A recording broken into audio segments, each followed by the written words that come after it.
Hey, welcome back to Gold's Garage. It's been a while. I've been busy. So we just passed 17,000 subscribers, and Mike Kimball does a lot of research for me. And here's the point. There are more than 39 million legitimate YouTube channels that you could be watching right now instead of mine. So thank you very much for watching Gold's Garage. Lots of things to talk about today. The 4.7 SWAP budget build engine is almost ready to put on the test stand. I'm going to talk about that. Someone asked to explain what the logic is in a 4.7 SWAP, and we're going to use Tony Guzzo's 302 to help demo that because it's got the heads off. We can see the pistons. So I'm going to get into that.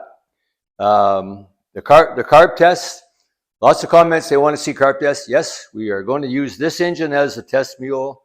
We're going to test Hollies, Quadrajets, Carter AFBs, and Edelbrock carburetors, and maybe even more yet. I don't know yet, but that's going to be the plan. I don't have a dyno date from Daryl yet. The engine's almost ready to start. We'll make a video probably next week when I get it running. A little bit of follow-up from our racing. I didn't get much done last week because I was up in Sault Ste. Marie with my son, Michael, and he raced at Laird International Speedway Mid-Season Championship. And we made a little video. Actually, Mike was the cameraman. Mike was in the video explaining how a Michigan modified circle track car works. If you're interested, check that video out. That was on last Wednesday. On Thursday, we went to Laird and he won the race. So it's a pretty cool night. He won the feature starting from the back, set fast time. And so a couple comments about that. The engine ran well. It did what we expected. We tried to plan just the right amount of horsepower and torque and the right RPM range that would work. It's only a 0.3 of a mile track, so they're using pretty big gear ratios between 5 and 6 to 1. So we tried to figure that out. We got that, I think, okay. But it's a lot more than that. Making power, get the power to the ground. We only had 8-inch tire. He only has 8-inch tires. That's only about a third of it. The other third is getting the car set up properly. And the last thing is the skill of the driver to get the work done. So as far as the setup goes, and I got to make a point because even the track announcer, Greg Brazzo, great announcer. He was the announcer back when I was racing 30 years ago or so, 20 years ago. And kind of give me some credit for the setup. I had absolutely nothing to do with the setup. Michael and his crew, Jacob Porco, Josh Cleve, Greg Sortini, and Brandon Lemieux. Porco is the crew chief. They did the setup all by themselves. These guys have worked together for a long time. They know what they're doing. I didn't touch the car, and he was passing in the corners, not just on the straightaway. So they got that right. I want to make sure the credits are where they belong. The Laird International Speedway, just a little hometown track, 0.3 of a mile track. They fill the grandstands every week. There was no place to sit even lots of times. So Donnie Varco and Greg Brazzo do a great job. You know, when you're sitting in the grandstands there, you'd think you're at a NASCAR race. That's how nice they make it. And then fans go crazy. It's always a fun time. Mike got the win. He's back on the track this week. We'll see what happens. This week, more changes coming. We're still working with gear ratios and stuff to make that work. So I got that out of the way. I got a formula for calculating gear ratio for you or engine speed. You can do either one. If you want to wonder, I often get asked, you know, what gear do I need to go with 3,000 RPM when I'm cruising? Or how fast am I going when I'm going 6,000 RPM in high gear, whatever. And so I got I created an algorithm for you that you can use a simple formula. Once you know your RPM, your gear ratio, and your tire size, you can figure it out for yourself. So I'm going to show you that at the end. We also got a little discussion about fasteners. So I made videos about fasteners before. What's the right way to make sure an important fastener doesn't come loose? You torque it to specification using the right procedure. We've made lots of detailed videos about that. But sometimes you can't do that. So that's the case for things like Loctite. There's different kinds. There's permanent and temporary, and not permanent Loctite. And I'm going to show you another one that they use in the aircraft industry and lots of stock cars. We did this lots when I was on a gas car racing team, is wiring, safety wiring parts together, at least to make sure parts don't fall off. So one more thing, we got a customer coming in. We'll make a video of it. As a 1970 Boss 302 Mustang. So if you think Z28s are rare, Boss Mustangs are even more rare. There weren't as many made, and it's a beautiful car. And customers got some concerns about the engine, and he asked me, do I work on cars or just engine? And I said, well, I normally don't like working on cars, but in this case, I'll make an exception because it's a pretty interesting car. So we're going to try and video that next week as well. Okay, so back to the budget build. So that's together, and yeah, I'd like to make a video of every detail, but once again, I lost a whole week last week. So I got back here and got it basically together. I'm just waiting for a few little pieces. I don't have a timing tab right now. I'm going to have it on a test stand running. So it's a 4.7 swap, and the camshaft is Summit. We'll put a screenshot of it. Summit 1202. And so let's discuss that a little bit. With a 1.5 rocker ratio, it's 465 on the intake, 473 on the exhaust. And the timing is 64 degrees after bottom dead center. The duration is 218, 228. 218 on the intake, 228 on the exhaust. We will start it up with 1.5 rockers, and then we'll put 1.6 rockers on the intake valves before we go to the dyno and see what it does. So this is a budget build. We talked about it before, and really two things that define it as a budget build. One is we didn't go to the machine shop. I did all the prepping and cleaning myself. I did own the cylinder walls. I talked about that before, and bought all new parts. This was an 010 4-bolt main block, pretty rare, hard to find now. There's not that many left around. So I came across this block. I bought it basically sight unseen. It was pretty grungy, but when I got it apart, it's never been rebuilt. Standard bore, 4-inch bore, and the crankshaft had never been turned, and I didn't turn it either because it was beautiful. And I just put new bearings in it and new piston rings. But we used the other reason I define it as a budget build. It used the original rotating assembly, the original pistons. So they're not high compression pistons. We put the same Promax heads that we used on one of our previous builds because they worked really good. And with these heads, a little over 9-to-1. They're up to around that because they were less than that originally, 64cc heads. And so it's not going to probably make as much power as the last one because the compression is a little less. But we'll see how it does in the dyno. So, and the 4.7 swap, someone asked me to explain how that works and why you would do that. So let me start by this, and I know I'm terrible at writing on the sheet here, but the firing order starts off to be 1, 8, 4, 3, 5, 6, 7, 2. So I put it this way because it's a 4-cycle engine, so the engine only makes power every second cycle. The cycle in between, it's getting rid of the exhaust gases and putting new fresh gases into the cylinder. It's called the overlap cycle. So 1 and 6 come together at the top at the same time. So on the first time around, it goes 1, 8, 4, 3. Second time, 6, 5, 7, 2. So 1 and 6 pistons come to the top at the same time. 8 and 5 come to the top at the same time. 4 and 7 come to the top at the same time. And 3 and 2 come to the top at the same time. So why is that important? Because the idea of a 4.7 swap is instead of having a timing order 1.8.4.3, it's 1.8.7.3, 6.5.4.2. So we've swapped 4 and 7. I got to swap the spark plug wires as well, of course, and the valves and all that when we set them. And that changes the timing, the firing order. So what's the logic of that? Question is there any? Because we're going to dyno it and find out. And one of the things we like to do on Gold's Garage, people have got these questions in their mind. If we can answer them by having some real life dyno experience, hopefully that's going to help you make a decision whether you want to do something like this. They're pretty common to do this swap. So one of the things is because the original firing order is 6572, okay? So 5 and 7 fire only 90 degrees apart. So they're close to each other.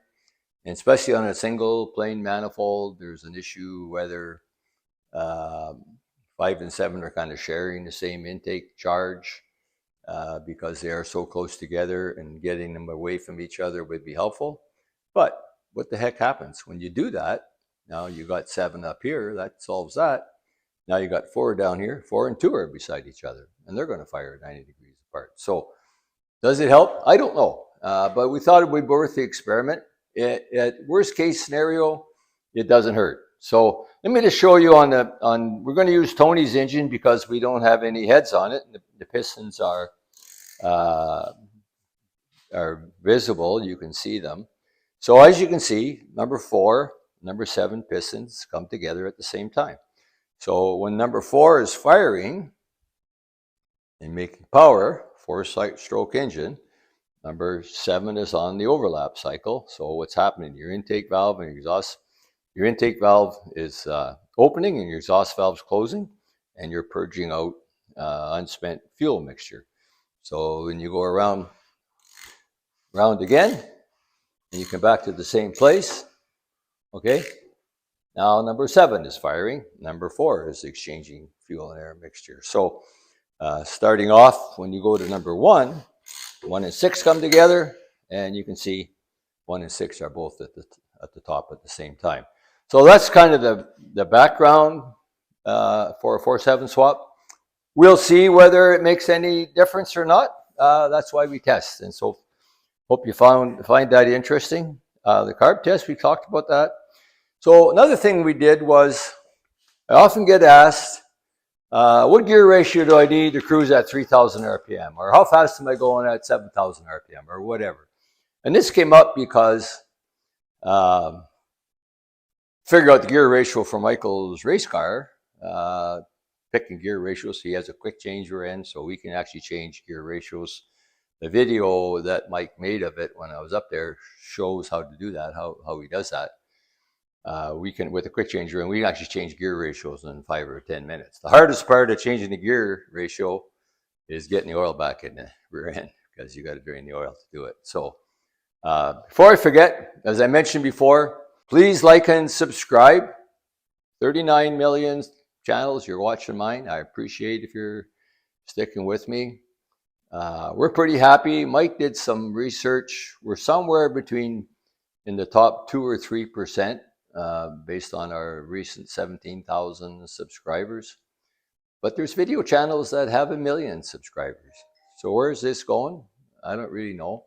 But with your help, it's going up anyway, and the channel is growing. So thank you very much. So back to this one. And once again, I apologize for my messy. Not very good at this, and we're kind of in a hurry here today, but we want to get the information out to you. So if you want to calculate speed in miles per hour, and if you know your miles per hour, you can calculate your gear ratio. You can use any variable you want. So I've actually worked out an algorithm constant formula for you to be able to do that.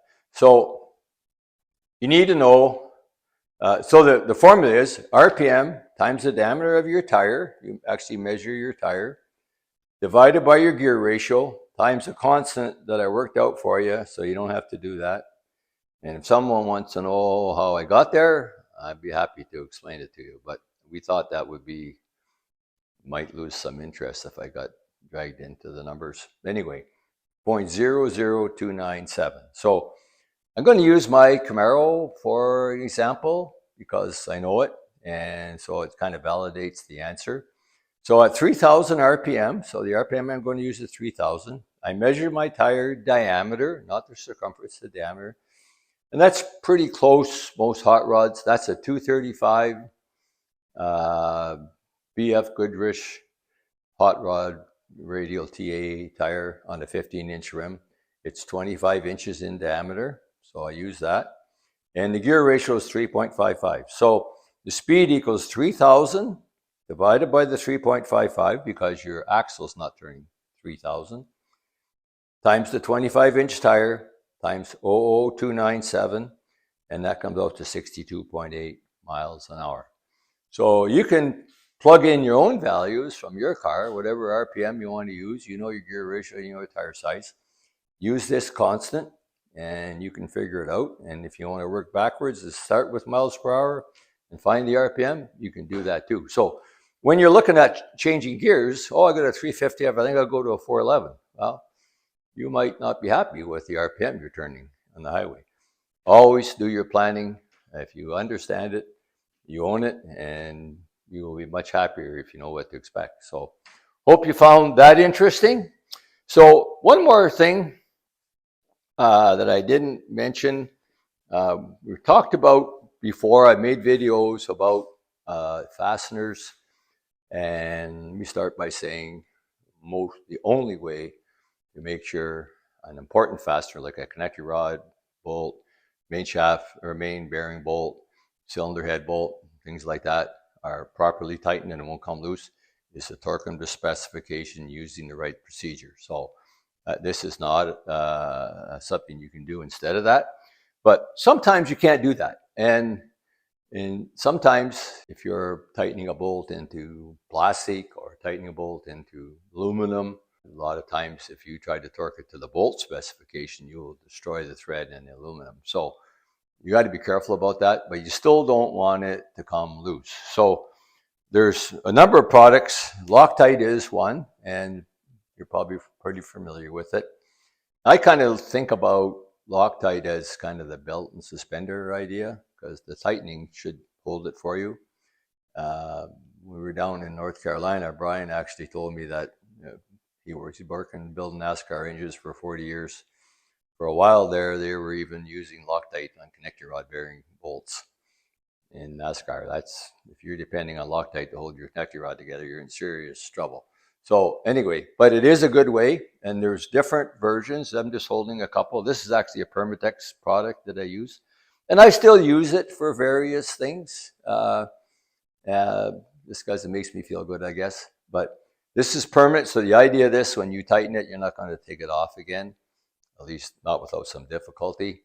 And this is not. This is supposed to hold it tight. This is actually a Permatex product that I use.